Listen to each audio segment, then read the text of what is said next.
In the beginning there was dust, and in the end there will be dust, and in the middle there is dust, dust, dust. The church mice know that dust is the substance of all possible things. We have heard that in the impossible lands beyond the church door, there are some folk who believe that fire is the substance of all possible things, or water, or ether, or tiny specks of light no one can see. We cannot believe such folly exists.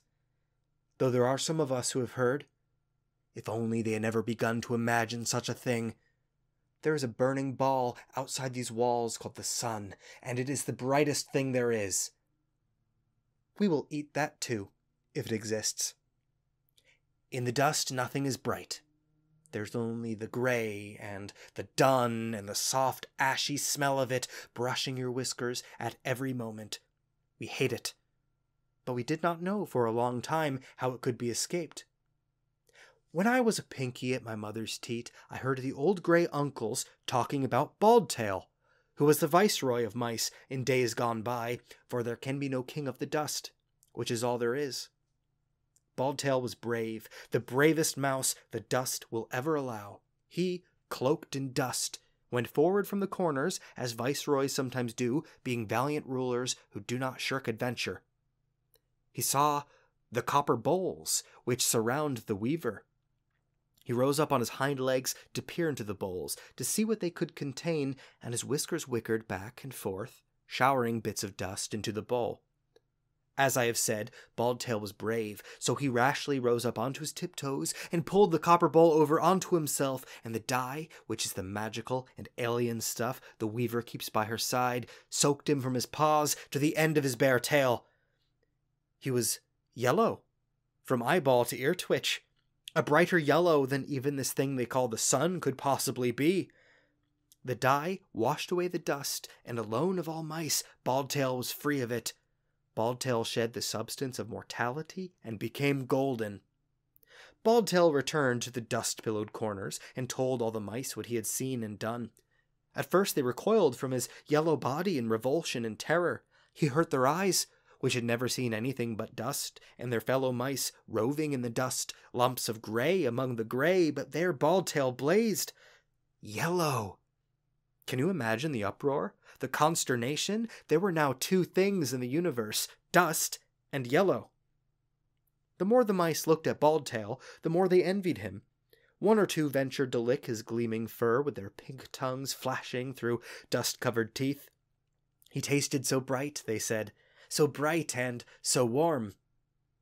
For his part, Baldtail exhorted us to go forth too and discover the bowls for ourselves. "The weaver sees nothing but her thread," he argued. "She will not hurt us. Become bright. Become other than dust." But we were afraid of the weaver then. She seemed so very large and cunning.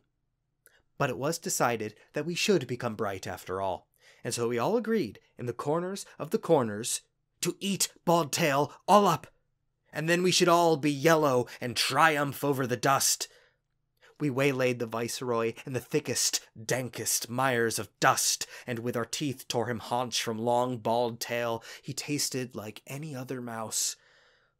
But oh, how it felt! We could feel his brightness in us, his yellow. It slid in our bellies like butter, like we dreamt the sun would slide. Those of us who ate of Baldtail were exalted among mice, and we began to think, as no mouse had done before, what if there were more than two things in the universe? What if there were more than dust and yellow? We could not begin to calculate what these things might be, but we hungered for more brightness, for more light, for more yellow. Those mice who had not tasted yellow mourned their loss, but they were more eager than any of us to find these other things. Some few of them went out from the corners and tilted her bowls over their heads. They came running back, scampering with glee, to show us that a thing called green existed too, and also the almost unfathomable purple. We gasped. We choked in awe and ecstasy. We could not believe the universe had room for these things, and also dust. And we leapt upon them, and slurped green and purple from their fur like meat from bone. Of course we slurped meat from bone too. Those were heady days.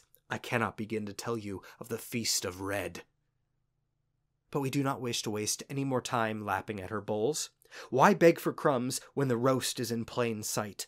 We know that the weaver is the source of all yellowness, all greenness, all purpleness, all redness, all that is not dust, and we will eat her up, as we ate up Bald Tail, and Black Whisker, and Dust Belly, and Mangle Paw, and how bright we shall be then!